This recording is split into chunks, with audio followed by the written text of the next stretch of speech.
Assalamualaikum warahmatullahi wabarakatuh. Perkenalkan, nama saya Breta Sukma Diaksa, NIM 1032450,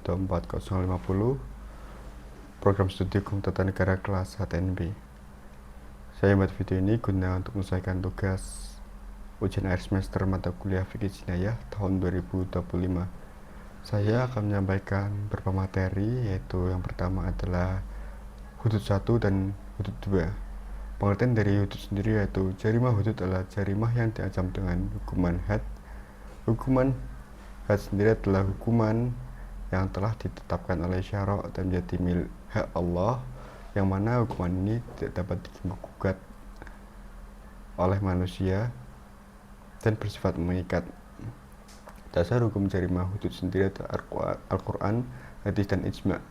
Bentuk jarimah hudud dan hukumnya adalah yang pertama, zina, yaitu melakukan perbuatan lainnya suami dan istri tanpa adanya pernikahan, ikatan nikah yang sah. Hukumannya itu rajam dan cambuk. Qisas, yaitu yang kedua adalah qadzaf, yaitu menuduh zina tanpa bukti, hukumannya adalah cambuk.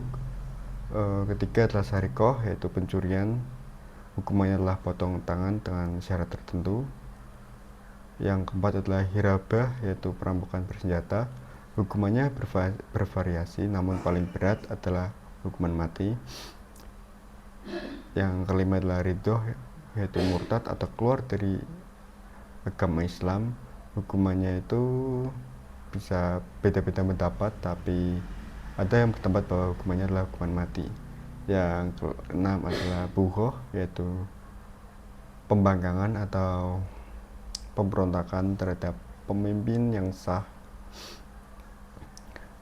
Selanjutnya itu dampak dari adanya penerapan hudud ini adalah pertama, memberikan efek jera kepada pelaku kejahatan.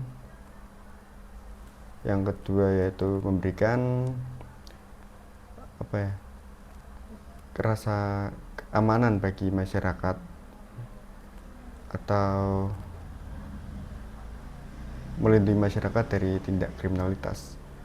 Selanjutnya ada hikmah dari jarimah hudud ini. Yang pertama yaitu menjaga harta, yang kedua menjaga akidah, ketiga menjaga stabilitas agama,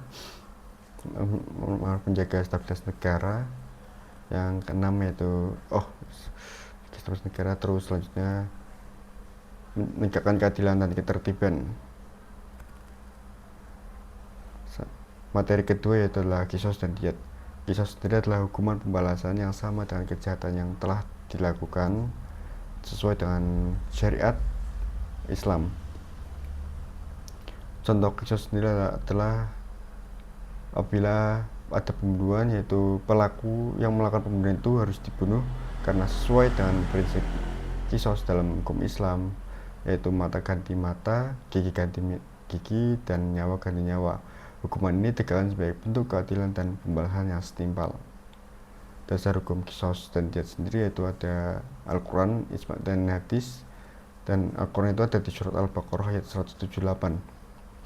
Pengertian diyat, mungkin diyat sendiri memiliki pengertian yaitu pembayaran denda yang diberikan oleh pelaku tindak kejahatan seperti pembunuhan atau penganiayaan kepada korban atau ahli waris sebagai ganti hukuman qisas, atau bisa sebagai alternatif untuk memaafkan tindak pidana atau perbuatan yang telah dilakukan tersebut.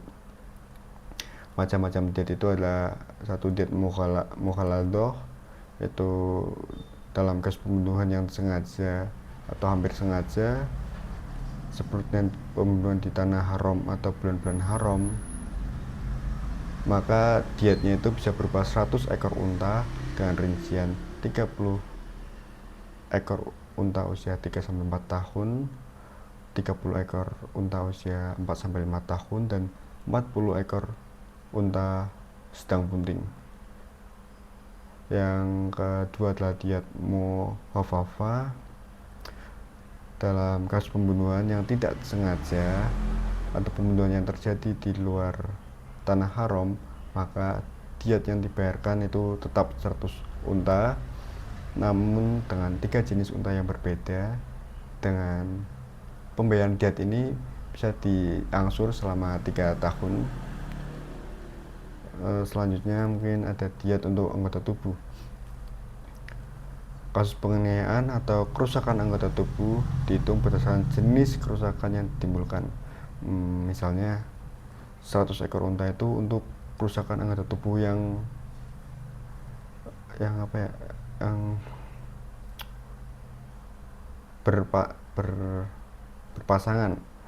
Mungkin contohnya selanjutnya itu 50 ekor unta jika satu anggota tubuh terpotong.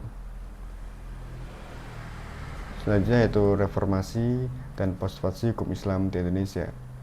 Hukum Islam merupakan salah satu sistem hukum yang secara eksplisit diatur dalam garis-garis besar haluan negara, yang mana tersebut berlakunya GBHN tersebut memiliki kelandasan konstitusional sebagai landas dan sekaligus sebagai landasan yuridis. Selanjutnya, kompilasi hukum Islam bagi bangsa dan negara Indonesia yang berlandaskan atas Pancasila dan Undang-Undang Dasar 1945 adalah mutlak adanya suatu hukum nasional yang menjamin keberlangsungan hidup beragama berdasarkan ketuhanan yang Maha Esa, yang sekaligus merupakan perwujudan kesadaran hukum masyarakat dan bangsa Indonesia. Selanjutnya ada perkawinan. Reformasi hukum perkawinan di Indonesia dan negara-negara Islam lainnya umumnya bertujuan untuk meningkatkan status perempuan dalam kehidupan dan hukum perkawinan, serta mencapai kesatuan hukum yang lebih adil dan modern. Perkembangan zaman dan kebutuhan masyarakat yang terus berubah-ubah juga mendorong perlunya reformasi hukum perkawinan. Yang keempat ada wakaf. Mungkin kompilasi hukum Islam terdapat pada buku 3 tentang hukum perwakafan, yaitu yang berbunyi wakaf adalah perbuatan hukum seseorang atau kelompok orang atau badan hukum yang memisahkan sebagian dari benda miliknya atau melembagakannya untuk selama-lamanya guna kepentingan ibadah atau keperluan umum lainnya sesuai dengan ajaran-ajaran Islam. Kelima adalah kewarisan. Waris disebut juga sebagai faraid, yang artinya bagian tertentu yang dibagi menurut agama Islam kepada orang-orang yang berhak menerimanya. Yang selanjutnya adalah zakat. Secara zakat itu adalah harta yang diserahkan dari orang-orang mampu kepada orang-orang yang berhak menerimanya. Zakat ini dalam Islam adalah wajib, maka sebagai umat Islam yang mampu, maka kita diwajibkan untuk mengeluarkan zakat. Mungkin itu saja materi yang dapat saya sampaikan. Mohon maaf apabila banyak kekurangan dan tutur kata yang salah, mohon dimaklumi. Wallahu muwaffiq ila aqwamit thoriq. Wassalamualaikum warahmatullahi wabarakatuh.